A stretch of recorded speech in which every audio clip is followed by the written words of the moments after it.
I've been surviving on my Superflat survival world for 10 years now, and almost every resource I have comes from the structures in the world. So what would happen if you turn the structures off? That's right, today we're surviving 100 days on just 3 layers of dirt. This challenge is gonna be brutal, so I brought my friend Hobby along. The only way to complete this challenge is with a bonus chest. You need at least 1 log for a crafting table and 1 apple. So we kicked things off by resetting the game for a good bonus chest with lots of wood. It took us a bunch of resets, but we got a really good roll. This wood is gonna be our only wood for a while. So the first thing we did was run out of the spawn chunks and begin digging. We wanted to get out of the spawn chunks so that the passive mob cap would not be reached and farm animals would continually spawn. We killed all of the horses and sheep around spawn to make sure the cap wouldn't be reached. Once far enough out, we began digging the giant hole where we're gonna make our base and begin breeding animals. Right away, we made 2 beds with our wood so that we'd have a place to sleep for the whole series. So that was 6 planks down the drain. We're not playing on hardcore, but we're gonna try not to die for the entire 100 days, so sleeping through each night will be essential. Since the counter starts on day 0 for some reason, it was now officially day 1. We made the full outline for our circle, but since we're digging everything by hand without tools, it's gonna take a long time. Luckily though, we're killing 2 birds with 1 stone. Not only are we digging our future base, but we're also getting dirt which we'll use as a building block for a pathfinding mob farm. Setting up a basic mob farm is gonna be our first major goal. Without any way to mine or get stone, iron dropped by zombies will be our one saving grace. It's less than a 1% chance of dropping, so we're gonna need to kill so many zombies. On day 2, Hobby reminded me that digging grass takes a split second longer than digging dirt, so we made sure to dig out the hole from the bottom up to prevent more grass from spreading. By day 3, we had enough dirt for the mob farm, but we'd need a few carpets to spider-proof the design, so it was time to go out sheep hunting. On day 4, I returned home with the carpet we needed, and Hobby got started building a farm while I continued digging. We spent all of day 5 working on these tasks, and by the end of the day, the first layer of the mob farm was just about done. But it was still incredibly slow since all of the slime chunks around the base were slowing down the raids. Hobby has a fancy mod that lets him see slime chunks, so he spent day 6 on the griddening. These grids he's laying out will prevent slimes from spawning, which is going to drastically increase the efficiency of our farm. While Hobby was busy on the griddening, I stayed home and killed some mobs. I got a bow for Hobby, which helped him a lot to stop the slimes from harassing him so much, and we got our very first iron ingot drop. Let's go! We wrapped up our day by discussing how raw lamb chop has the same exact food value as watermelon. So for the rest of the 100 days, Hobby and I kept calling raw lamb chop meat melons. Day 7 kicked off with Hobby getting a potato from a zombie, which means now we can breed pigs. Pigs will be absolutely essential in our progression on this world, so the sooner we can start breeding them, the better. So I took the potato and went out looking for pigs, and while I was doing that, Hobby was working on dying, and I'm not talking Oogie Mane. Despite some close calls though, Hobby was able to do lots of gridding, and I returned home with 4 pigs. We decided to use some of our precious wood supply to make a wooden hoe and an iron shovel. I went and used the hoe to farm potatoes and bred the pigs up, so now we have 6 of them. And meanwhile, Hobby added a second layer to the mob farm using a shovel to prevent endermen with path blocks. And then came the incident. Day 8 was the darkest day so far. A lone creeper managed to spawn in the few moments of night before we slept and sneak up behind me. We lost 1 of our barrels, our crafting table, and a half slab, and this almost ended our run. See, we started out with 47 total planks of wood in our bonus chest. We used 12 planks to make 2 sets of trapdoors for our mob farm, 6 were used for our 2 beds, 3 were used for 6 half slabs, 2 for our mob farm and 4 for our barrels, and the barrels cost us another 12 planks. We used 2 planks on sticks and 2 planks for a hoe, and our crafting table cost 4 planks. This left us with just 6 planks left, luckily enough to make another crafting table. If we had ended up with less than 4 planks, we would have had to start over from the beginning. After replacing the crafting table, we were left with just 2 planks of wood from the original 47. In total, the creeper wiped out 11.5 planks. I was pretty mad about the creeper explosion, so I went to dig dirt and feed pigs for the rest of the day while Hobby finished up the second layer of the mob farm. On day 9, we settled into a cycle that would last quite a while. Hobby would go out gridding to improve the farm efficiency, while I stayed at the base working on the big dig and breeding our pigs. We got our second iron, which definitely lifted our spirits. Day 10 and 11 were just more gridding, digging, and breeding, but on day 11, we managed to get our 3rd iron. Each day, the mob farm was getting more and more efficient, and things were really starting to look up. The first 10 days were over, meaning 10% of the challenge was now complete, and we were making excellent progress. On day 12, I was delivering dirt to Hobby when it began to rain. This is exciting because of the potential of thunder. The hole we've been digging is exactly the size of the lowest render distance, meaning in case of lightning, we can reduce our chunk render and increase the likelihood of lightning striking our pigs. When the pigs are converted into piglins, we get access to gold, meaning we can cure a zombie villager. This will give us access to so many more items. We stayed up all night, but we didn't get thunder. But while it was raining, we farmed lots of potatoes since there was no risk of the soil dehydrating. By day 13, Hobby was getting close to finishing the griddening, meaning our mob farm was now running pretty fast. This ilmango design uses clever pathfinding mechanics to lure mobs down the hole, making up for our lack of water or redstone to process the mobs. I'll link his video if you're curious on the mechanics. We got a carrot from a zombie, so we started using that as our main food source instead of meat melons. Now that we were able to farm mobs so quickly, the iron started coming in real fast. We got our 4th iron, and then on day 14, we got 2 more.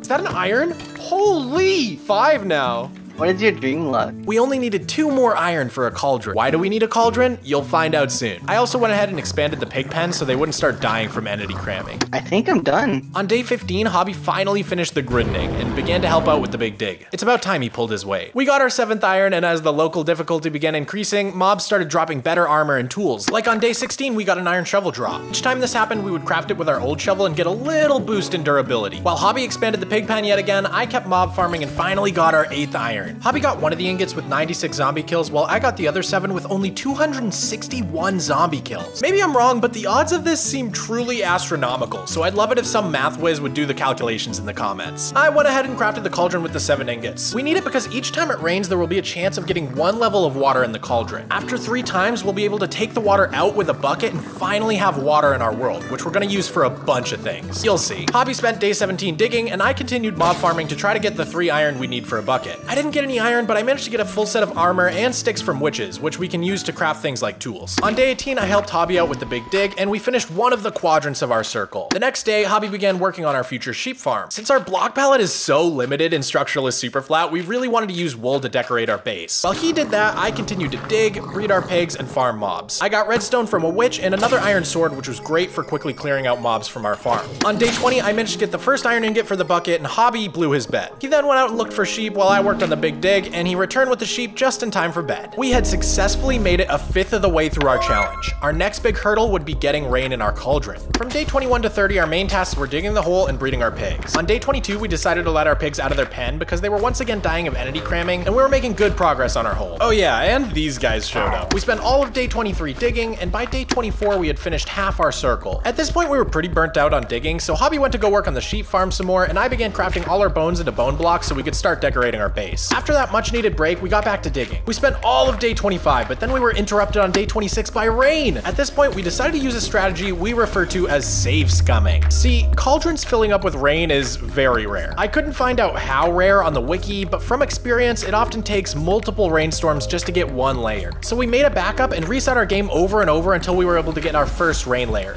Yes, dude, finally! Now we just needed it to rain 2 more times and we'd have our water. The next day I managed to get the 2nd iron needed for our bucket, and we made some more progress on the big dig. We were finally getting close to finishing the digging, so we spent all of day 28 digging as much as possible. On the morning of day 29, we were about to take down the final wall and let the pigs roam free when it miraculously started raining again. And what's even better, we got another rain layer without even having to reset a single time. On day 30, we were officially finished with the big dig, and Hobby got the 3rd iron for our bucket. We were now almost a 1/3 of the way through the challenge, and neither of us had died a single time. I had mined 3,949 dirt and 2,060 grass for a total of 6,009 blocks, putting me just ahead of Hobby with a total of 5,749. We were just about done with the early game struggle of this challenge and getting ready to enter the mid game.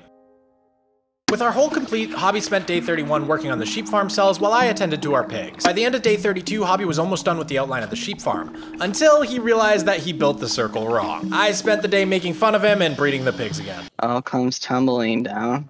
The next 2 days were more of the same, as Hobby slowly fleshed out the sheep farm and I worked on filling our hole with pigs. At this point, there were just so many pigs that getting enough food to breed them took up most of the day. On day 35, we took a break and the 2 of us sat down and planned out where we wanted all the different colors to go. With the colors all planned out, it was time to start breeding the sheep, so we worked on that all throughout day 36 while tending the pigs and the mob farm in the background. Oh, also a wandering trader showed up, but without any emeralds to buy from him, he was kind of just there to torment us. And for some reason, he only had one of his llamas with him. On day 37, I got another iron shovel drop, which was nice to have, and Hobby and I began to discuss where we should put a pool for fishing once we got our last water layer. On day 38, more pillagers showed up, and after murdering them and stealing their banner for decorating purposes, I began to dye all the sheep finally. And by day 39, we had every color of sheep except for dark gray and black, which we would need to go to our spawn chunks for since we needed them to spawn in naturally. We also finally spotted where the trader's 2nd llama ended up. We were feeling like we had made very little progress in the past 10 days until on day 40, it started to rain. Hobby! Come quick!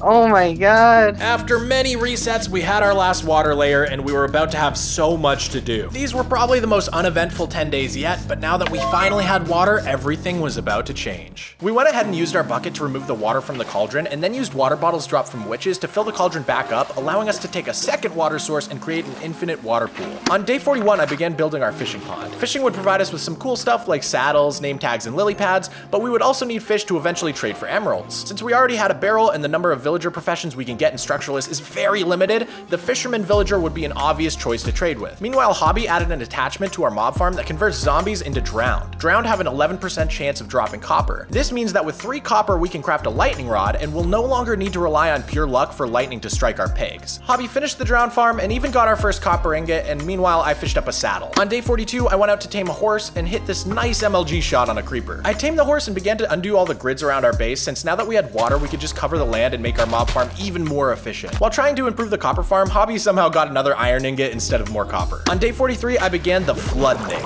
and we also put water next to our crops so that we would no longer have to worry about the soil dehydrating. On day 44 we put a pause on the ungriddening and flooding operation because we realized it would hurt the rates of our copper farm and it would be better to just get our lightning rod first. Hobby got the last 2 copper we needed and we were able to put down our lightning rod. We made a new pig pen around it so that we'd get as many piglins as possible. On day 45 we got yet another visit from the pillagers. I guess they hadn't learned their lesson yet. Their banners are actually great for holding back water since we don't have signs yet. Hobby continued the flooding while I worked on erasing the grids, and by the end of the day the grids were gone. I got another iron and we decided we would save our ingots to try to craft an anvil. Hobby finished the flooding on day 46 while I continued to fish for all the fish we'd need to trade with our first fisherman villager. On day 47 it began to rain, and while Hobby stood next to the lightning rod and did a little thunder dance, I went and killed some spiders in the dark to get some strength. This is because Hobby pointed out that we'd need 20 strength to unlock the fisherman's fish trades. But while I did that, a creeper once again snuck up behind me and the first death of the series occurred. I was pretty livid. We fixed the damage on day 48 and Hobby farmed some wheat so we could breed up our sheep. I accidentally broke our wooden hoe while mob farming because my cat Miko walked in front of my computer screen and I couldn't see what I was holding. On day 49, we decided to begin using our new water source to make mud blocks, a new addition to 1.19. This would give us access to packed mud, which would allow us to get slabs and stairs. This is a big deal because before mud was introduced, you actually have to wait until you had wood. And yes, eventually we will be getting a sapling. Stay tuned to find out how. We wrapped up the 10 days by breeding our sheep and decorating our base with mud. I got a really nice iron sword from the mob farm, and I decided I would try to get 2 more iron for a new hoe so that we could farm wheat faster, since now we needed it both for breeding sheep and crafting packed mud. We were now halfway through our challenge, and things finally felt like they were progressing much faster. Although we had our first death, spirits were still high, and it only felt like a matter of time before we got the thunderstorm we needed to make our first villager. After our last play session, we forgot to close the server and ended up losing day 51. But on day 52, we got straight to work. Hobby began building up our base and making some expansions, and he got the first iron we needed for the hoe. I worked on breeding all the sheep, and then we stayed up to hunt spiders and finally got all the string we needed for our future fishermen. On day 53, Hobby decided to dig a tunnel to spawn now that the water surrounded our base. Originally, the plan was to craft a boat, but due to the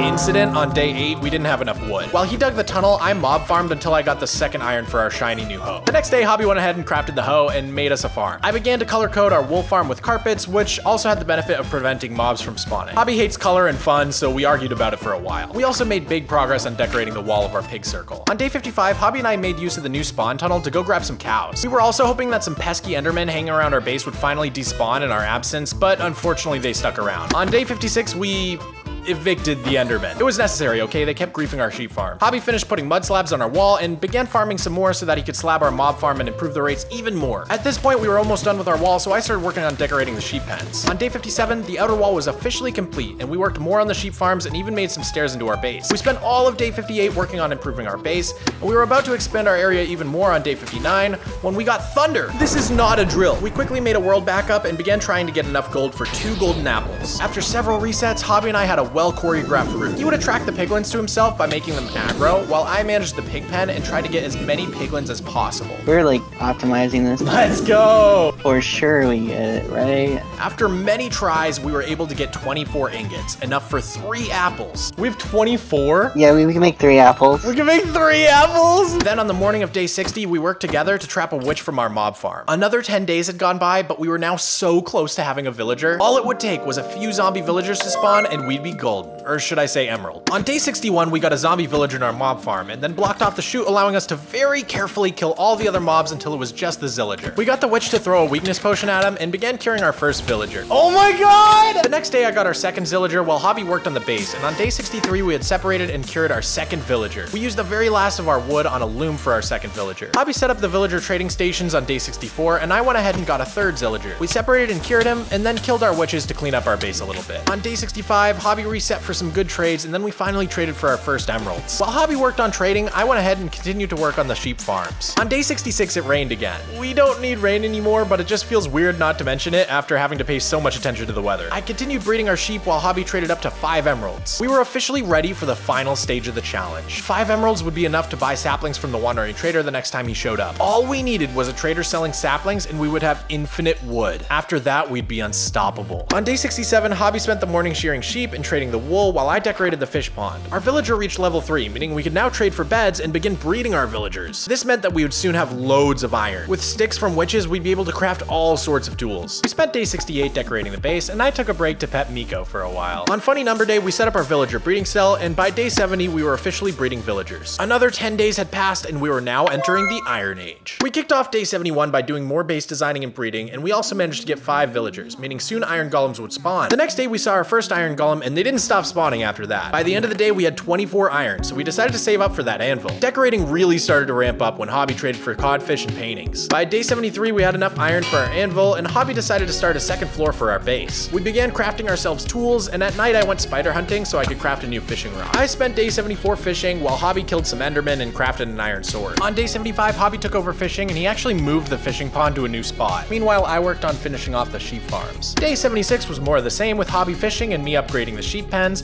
but I also found a cat and named it Kitters, which was pretty pivotal to the whole 100 days. On day 77, we switched jobs again just to keep from getting too bored, and I managed to fish up some tripwire hooks, meaning we could technically do some basic redstone. So I decided to try to do just that on day 78, when I created this very useless lamp that lights up when you enter our base. Meanwhile, Hobby unlocked the campfire trade, meaning we could now cook food for the first time. On day 79, Hobby decided to begin work on a rudimentary iron farm as I continued fishing and killing golems. This continued through day 80, and Hobby ended up making some pretty decent progress. With the first 80 days behind us, we began to feel like the end was fast approaching. Hopefully the trader would come soon, and hopefully he'd have saplings. Day 81 kicked off with Hobby putting in more work on the iron golem farm. I went back to work on the sheep pens, and by the end of day 82, we were both almost done with our projects. On day 83, I finished off the sheep farms once and for all and spent the rest of my day expanding our cat family to 4 kitties. Hobby wrapped up his iron golem farm, and on day 84, he moved some villagers into it. Meanwhile, I went back to spawn to try to find some black sheep since we still needed black and dark gray for our farm. But I didn't have any luck, so I came back and spent day 85 grilling pork chops with Hobby. And then this happened. Alright, you wanna see something neat? Yeah.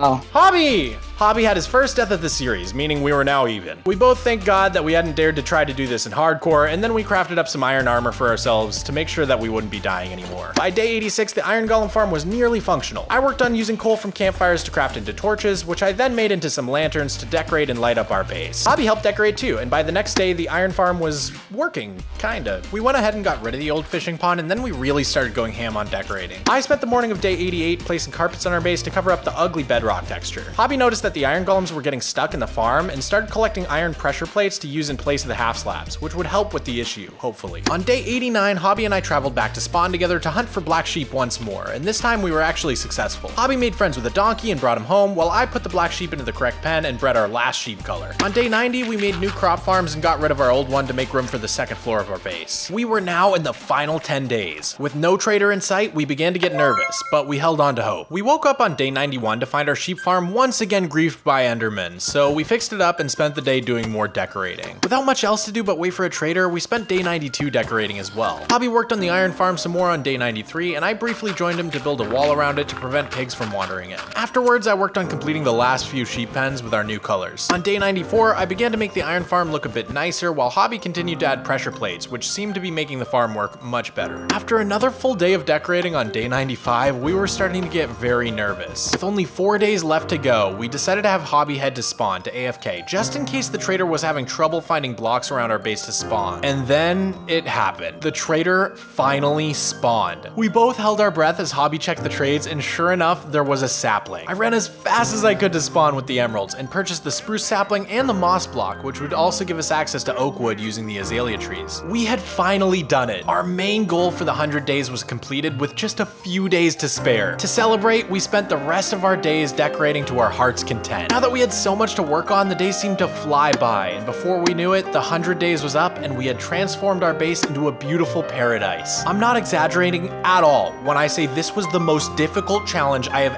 ever done in Minecraft, hands down. But seeing where we started and where we ended up, I can't help but feel like it was worth it.